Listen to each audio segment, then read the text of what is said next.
So now that we got our greenhouse done, one of the first projects we started doing is I was able to get some very inexpensive wheat, and we heard that wheat fodder was a great thing to feed your animals to cut down on your costs. So the first thing we decided to try was to grow it for our rabbits and see how well they ate. We did this to see how the rabbits would do with it, to see if it cut our costs, and as a result, it has. We've been doing the wheat fodder now for 3 weeks, and we're just in the learning process here. There's so many different things to know. The wheat starts to germinate and sprout within 1 or 2, 3 days, and then and by day 9, it's about time to feed it to the rabbits. So what we do is we'll take a bucket like this, and we'll put about a gallon of wheat in it, and we'll soak it overnight, about 12 hours. The longer you soak it, the better it stays wet. So when it germinates, more of them will germinate right away. And then after we soak it, we'll put it in this bucket. I saw this in another YouTube video. Just cut some slots in here so that it drains real well.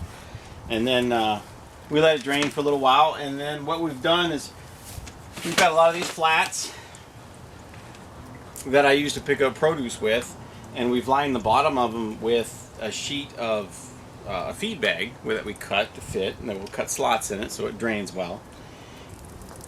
What we do is we lay about a 1/2 inch of seeds down, and these ones are, I'm guessing, about 2 days old. I'm going to grab the camera and I'm going to get up real close and show you this. They're just starting to sprout. I'm not sure how much you can see from there, so probably just looks like a little greenhouse, which it actually works pretty well. We put the plastic around it at first to keep the chickens out, and as it turns out, it also holds in the humidity and makes it to where we don't have to water them so much. Being it's inside the big greenhouse during the day, it heats up pretty nicely, and it heats up even better in here. I'd love to tell you all the dimensions and how to build one of these racks, but I didn't really write it down. I just sort of threw it together. There's a lot of different changes. There's tons of modifications I would do because these trays are too close together to get the appropriate light they need, but it is working for right now. This one here is about 6 days old. Maybe even 7. This is one of the experiments. We went less than 1/2 inch, and what happens when you go less than 1/2 inch is it's real weak. The root bonds are real weak. It grows just fine. It's just that you could get more use out of a 1/2 inch of seed there instead of a 1/4 inch. But also, when we started, we had some of these little slotted trays, and when we filled them all the way up, which is about 1 inch deep, what happens is they grow, they expand, and in the expansion, what happens is the lower seeds don't germinate, and they start to mold, and once the mold starts, the mold can take over the whole tray. So, you know, live and learn a little bit. We're trying to get this done every day, and we found out with 54 cages of rabbits, we basically can feed all of them the wheat fodder with 3 of these trays, which is about a gallon of wheat seed a day. Originally we were using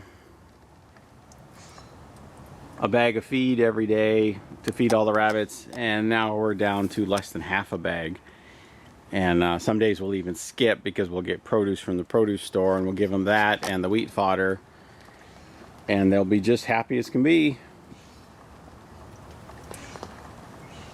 So this is our first showing of the wheat fodder. We will probably do supplemental videos. So there's a nice one. It's sitting on top. That's kind of what I do to finish, is I'll put the tray on top for a couple days. It gets nice and thick. Some of the germination is not going on. We still haven't figured out the best solution for that.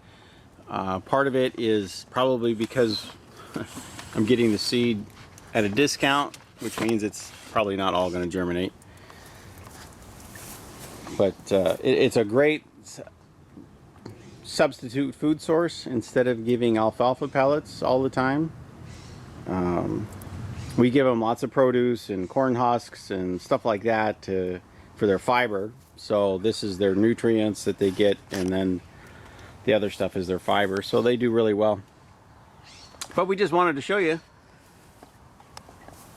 another way of feeding your animals at a low cost, and wheat fodder is one that really works. Now in the wintertime when it gets cooler out here, if I don't close the ends, I may not be able to continue to do this, but so far it's working really well.